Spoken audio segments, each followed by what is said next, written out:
Hi and welcome to Hack an Instant. Here you are joining me in my laboratory or bathroom or darkroom, whichever way you want to call it, to talk about the RA-4 reversal process. This process uses Fuji color paper, which is made for color negative film, and creates a positive picture out of it.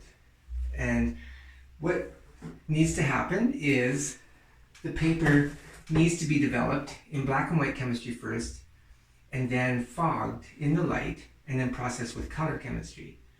And why am I doing all this stuff with chemistry and everything? Because what I wanted to do was create a portrait camera similar to the Big Shot, and using a Polaroid camera. You remember the Big Shot? It was a portrait camera which just took portraits on pack film.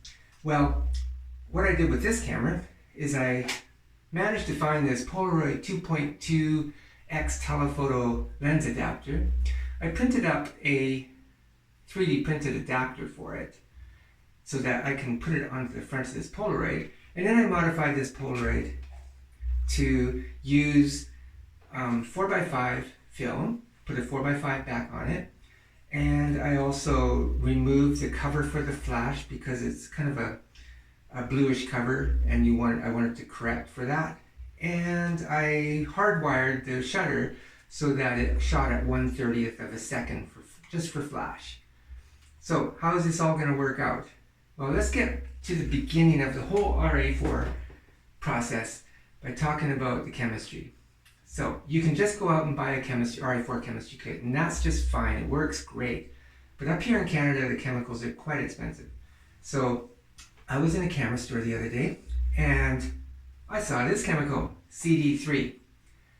And having looked into RA-4 chemistry before, I saw, well, CD3 is the actual active ingredient in developing the colors for color film, or for color paper. So that set me on a journey to find the rest of the chemicals. So triethanolamine, that's kind of a big word. They also call it T. I got this from BH Photo, and I got a pint. It was only like $20. The CD3 was $25. Calcium carbonate, you can get that also from BH Photo, or I just got it from Amazon, and it cost $20 for this big thing of it. I already had some sodium sulfite hanging around because I also do other black and white chemical developing. And just a little bit of salt. And I don't have that with me now, but just table salt. Like, it'd be better if it was pure salt without any other ingredients added in. So you just have to have the chemicals, and you have to have a very accurate scale. Now this scale supposedly weighs to 1/100th of a gram. Now I'm not sure whether it's super accurate, but I think it will at least go to maybe 1/10 or maybe better than that. But this scale is really important because the amounts that you're using, especially of sodium sulfite, are very small, and you kind of want to get those proportions correct. Okay, so you also need the recipe for this formula, and it only takes 5 ingredients to make the color developer. And those ingredients, of course, I just showed you, and the proportions are right in the description below. And you basically just measure them out. It's good to have this little dropper too, because this T, or triethanolamine, you only need like 1.5 milliliters, and so it's good to have an accurate dropper to measure that. And then you measure about 1.25 grams of this stuff, and you also measure 10 grams of this, very small amounts of this. And you mix it all together, and it makes up about 1/4 liter of chemicals. It's good enough for processing 4x5s. And that's what I want to do. I want to be able to develop 4x5s. For the Blix, that's another story. I had to just go and get some Kodak Blix for now, because I can't source ferric ammonium EDTA at this time. But I'm going to be looking into some alternatives for Blix. Blix basically is just bleach, which bleaches the developed silver halide, and fixer, which gets rid of all the undeveloped silver halide. And so that's at the end of the process. A color print is not left with any silver halide in it.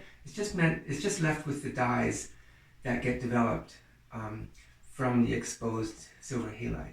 So just for a real brief explanation of the RA-4 reversal process, basically what you're doing is you're taking the paper, you're exposing it, a little bit overexposed, and then you develop it in black and white chemistry. And that basically develops the silver halide that's been exposed. At that point, you stop the development with stop bath, and then you can take it out in the light and fog it. And then when you develop it, anything that has not been exposed, that hasn't been developed, develops out, creating the reversal. The Blix removes all the remaining silver halide, and you come up with a reverse photo. And they actually look half decent. Now, one of the biggest challenges of RA-4 reversal stuff is that Fuji color paper is balanced for color negatives, and color negatives have a real deep orange cast on them, and plus they're balanced for using an incandescent enlarger. So you got kind of a double whammy of filtration that you need. You need very, very yellow filtration to get the resulting photo to be color balanced, to a certain extent. So I tried to find out what the filtration was, and it's quite a challenge. It seems like every picture you take, you seem to wind up with some sort of blue cast. So I was chopping up some Fuji color paper into 4x5s one day and wound up with that I cut one 4x4. It was too small. So I thought, oh, okay. When I turned the lights on, I saw this strip of paper that was left over, and this is what it looked like. It has somewhat of a blue cyanish cast to it. And so I was wondering whether that cast had anything to do with the color balancing of the paper. I was pretty sure that a developed photo didn't wind up with this cast on the paper when it was fully developed, because you don't see this in the end. So I tried rinsing it off, and it rinsed off. And I was very surprised. I thought, maybe this is how they balance for the color negative cast. If I can remove this cast, then perhaps then perhaps the paper will be good for about incandescent light for about 3200 Kelvin. And you could probably remove maybe 2 or 3 stops worth of filters from it. So this paper is rated around ISO 12, but once you put all the filtration on it, it goes down to like ISO 1.5 or so. If I could remove this cast and remove the yellow filters that I'm using to compensate for this, perhaps I can get up to ISO 12. So what I'm going to do here is for this video, I'm just going to see how quickly it rinses, because I want to develop a procedure where I just rinse the paper, dry it in a dry box, and then dry it out, and then I can use it without the color mask on at about an ISO of 12. So let's see how this works. I'm going to turn on this water, and then I'll bring the camera over here and we can see how fast this rinses off. Okay, as you can see, I got one of these super cool old Kodak siphon rinsers, which are pretty common out there, and got the water running around maybe 75 degrees, just a little bit warmer than normal. And here's my piece of paper, and we'll see how fast that stuff comes off. What I really want to do is develop a procedure where I can just rinse the paper, dry it, and then use it for RA-4 reversal stuff, like printing slides, or maybe even printing whatever I want to do, or use it for taking pictures with as paper negatives. So as you can see, quite a bit of it's off. Does any more come off? I don't think so. So within probably about a minute, you have a good part of that blue cast rinsed off. Let's just rinse it a little bit more and see what we got. Yeah, that's pretty complete. That's a pretty white piece of paper. You may not see it in the video, but it's a lot whiter than it was before.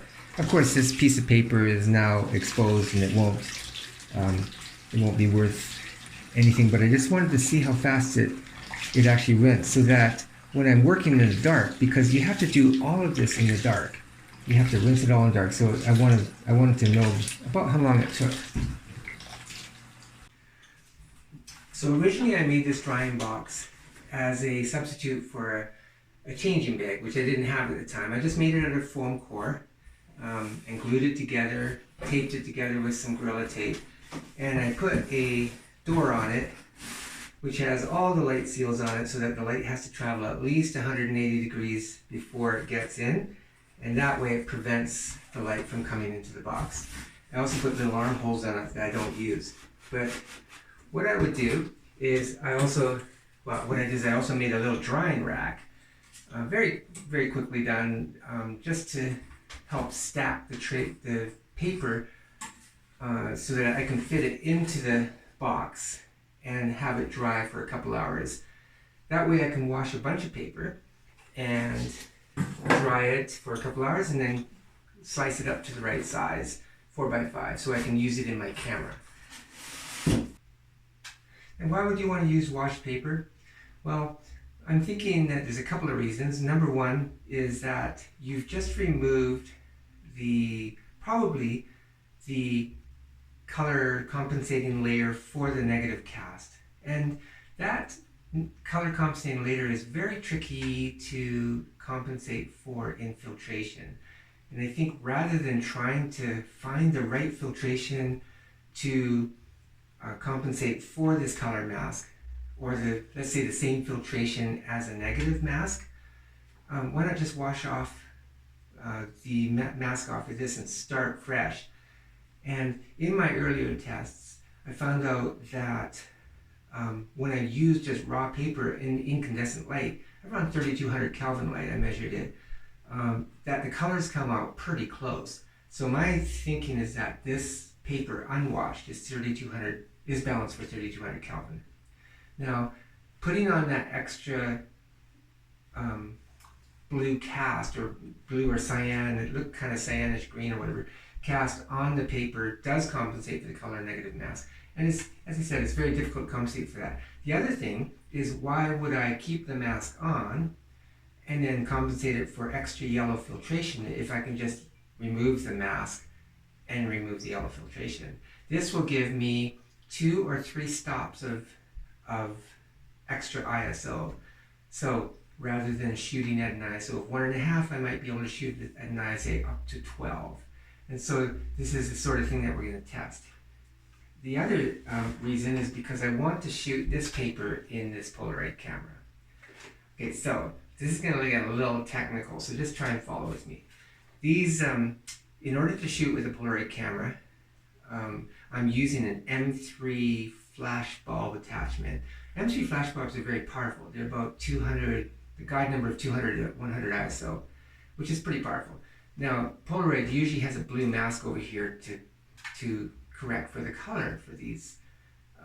But, of course, I don't want the blue mask because I want to shoot at a color temperature of about 3200 Kelvin.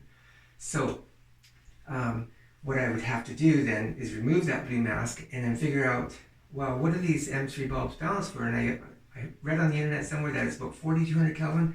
So inside this filter pack, I have a little bit of a yellow filter, like yellow 30. It's not very much filtration at all. But this will give me the ability to shoot at ISO 12. Now, with the guide number of 200 at ISO 100, that gives me about a guide number of around 65 or so, maybe 70 at ISO 12, which means on a camera like this, which only has the smallest aperture is f8.8, I can shoot up to 8 feet away. It's a big improvement of the earlier tests I did with RA-4 that were not washed and had heavy filtration. I was working with a guide number of about 25, which means the maximum subject to camera distance was only about 3 feet. It wasn't very far. And getting to within 3 feet of the subject and blasting them with this M3 bulb is a little bit intimidating. So that was one of my goals. My other idea was that perhaps if I remove this mask, then perhaps it'll be a lot easier to color correct when I'm printing slides in my enlarger. So what I did was in later tests, I used washed paper to print from a slide and found that I just needed very slight filtration on the enlarger, like yellow 25 or so. And the colors came out pretty close. So instead of having to use super heavy filtration on the enlarger and having the color mask on here, use the washed paper and print the slides directly onto paper that's basically, I would think, is corrected for about 3200 Kelvin, which is about what this bulb puts out. This might be a little bit bluer than that, which is why I have to use some filtration, some yellow 25 filtration. But that's kind of the idea behind washed paper. But what we'll do is we'll see how it works, and we'll put it through its paces. Alright, so I'm set up to do 4x5s. I have my black and white developer. I just use multi-grade developer, Ilford. I have the stop bath for stopping the black and white developer. And I've got some chemicals that I mixed yesterday, some color developer and some Blix. So hopefully these will work. If they don't, I'll mix up a fresh batch. I loaded a piece of washed 4x5 Fuji paper and loaded it into this film holder. This is a 3D printed film holder that works for 4x5, and I'm going to put it in my modified Polaroid, with the 4x5 back. Notice the fancy retention system. So this Polaroid will take M3 flashbulbs. These are very powerful flashbulbs. And you need lots of light when you're working with color paper. Let's stick this in here.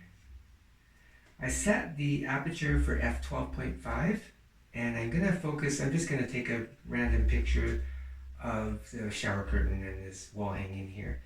And I'm going to take it about 5 feet away, which should be about the right exposure. So I'll pull the dark slide, cock the shutter, focus, and take the picture. And put the dark slide back in. Alright, so I've loaded the film into the film holder, and I'm going to just put some developer in here.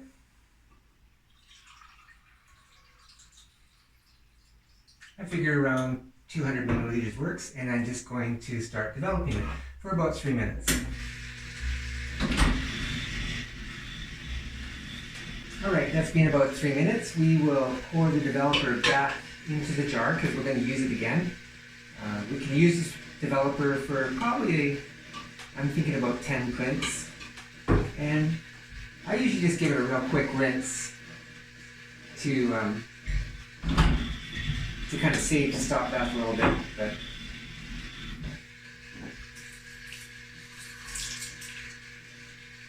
notice you can pour stuff in without it coming out until you tip it sideways. So stop bath just for a few seconds, just enough for it to stop the development, and then we can take a look at what the negative looks like.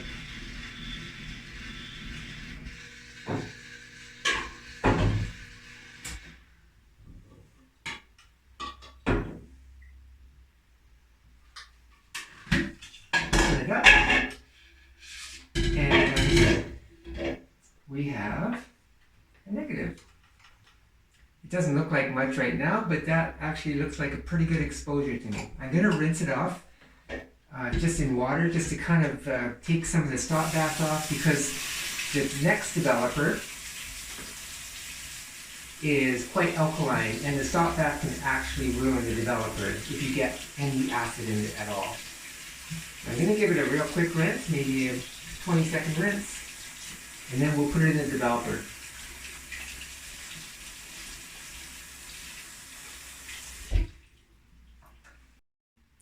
This is where the magic of RA-4 reversals happens.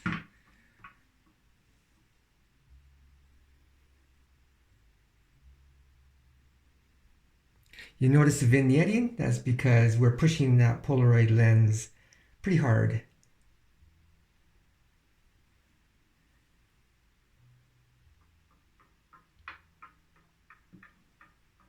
I also noticed just a little bit of a color shift, and it could be because the chemicals are getting kind of old.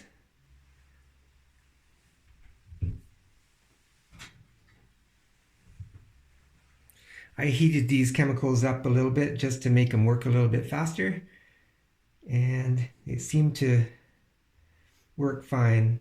These chemicals have seen about 6 8x10s, so they may be well exhausted.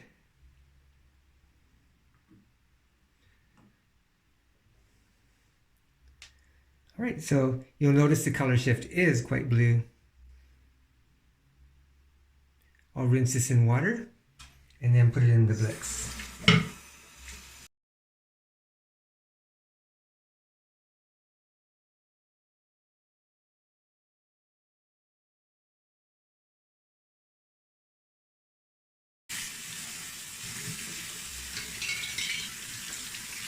And take a look at our initial results. As you notice, it's shifted quite a bit. Maybe what we'll do is mix up a new batch of chemicals. Here's another try with a little bit stronger filtration.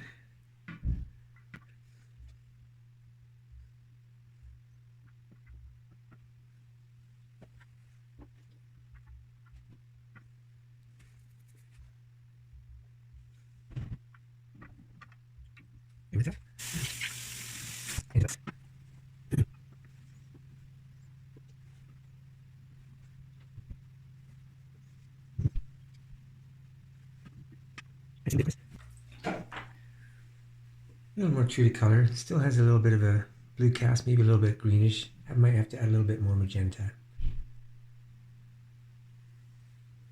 So here's a picture I took of a typical scene that I test the colors with. It's got most of the colors in it.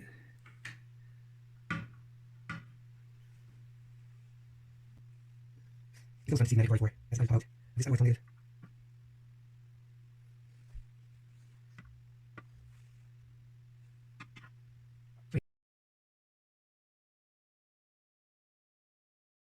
looks like the exposure is better on this one, and the colors seem to be coming out pretty good. The key here is one of the keys is exposure. If the exposure is underexposed, the colors won't work. So this one, I was 5 feet away from the subject at f12.5, and that seems to work out with an M3 flashbulb. So this is the first picture I did. The filtration wasn't quite right, not sure what went wrong, but then I added a little bit of yellow and kept the magenta the same, and the filtration came out quite a bit better. But to demonstrate the colors, I set up a scene that has a lot of different colors in it, but this one was underexposed, and you can kind of see the reds are really deep and stuff. So I just exposed it just a little bit different, got a little bit closer. The flash illuminated it better, and it seemed like the colors were coming out pretty good.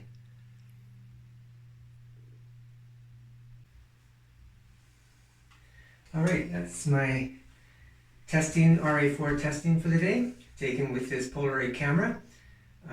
My goal really is to try to get somewhat of an instant color photo with the Polaroid camera. Total processing time is about 5 minutes, so it's never going to be really instant. But if I can produce a color snapshot in 5 minutes, I think that's getting closer to the goal of instant color photography. What I really would like to do is create a back which is self-developing, which I can just take the picture, pour the chemicals in, and then the black and white developer in, and then remove the picture, and then do the rest of the processing in trays. That would make it a little bit easier, so you wouldn't have to have this developing drum and stuff like that.